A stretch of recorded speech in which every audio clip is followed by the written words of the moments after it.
Eğer böbrekte bir taş tespit ettiysek bu taşı öncelikle bir değerlendirmesini yaparız.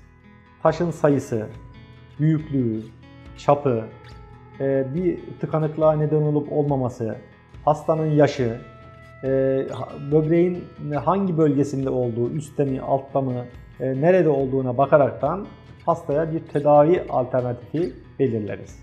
Eğer taşlar 1 santimetrenin altında ise hastanın herhangi bir toplayıcı sistemini yani idrar yolu sistemini tıkamadığı ise düşmesi beklenebilir. Bunları düşürme ihtimali vardır. Özellikle 0,4 santimetrenin altındaki taşları herhangi bir işlem yapmayız. Bir takım ilaç tedavisiyle düşmesini bekleyebiliriz. 0,4 ila 1 santimetrelik arasındaki taşlar ise gene düşürülme ihtimali vardır. Fakat yakından takip etmek gerekir. Eğer bir tıkanıklığa neden oluyor ise bunları cerrahi ya da taş kırma yoluyla tedavisini yapmak gerekir. Peki 1 santimetre ile 2 santimetredeki arasındaki taşlar için ne yapıyoruz?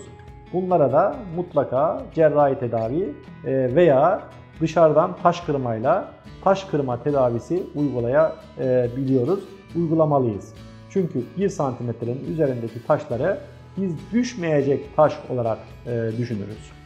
Taşları eğer 1 santimetre 2 santimetre arasında ise ilk tercih her zaman dışarıdan taş kırma olmalıdır. Yani ESVL dediğimiz ekstrakorporeal şok dalga tedavisiyle bu taşlar %70-80'e yakın oranda tedavi edilebilmektedir.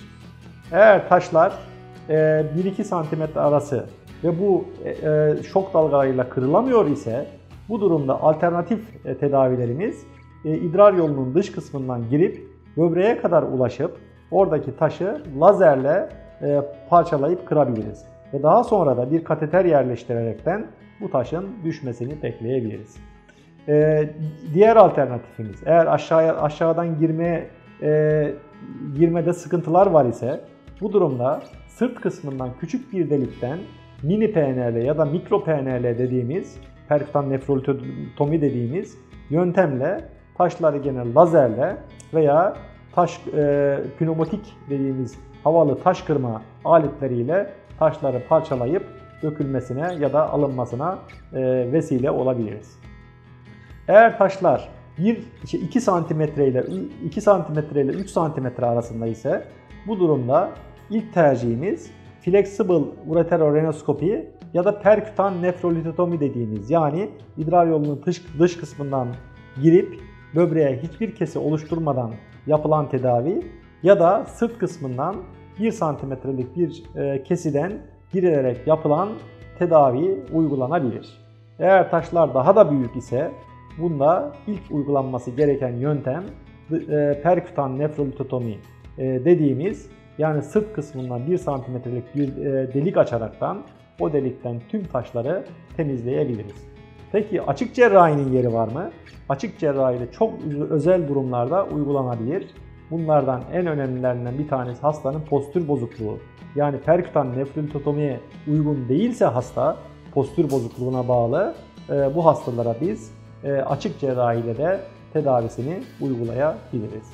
Bunun yanında bence taşı bitirdikten sonra tüm taşlar ortadan kaldırıldıktan sonra yapılması gereken asıl durum taşın analizi.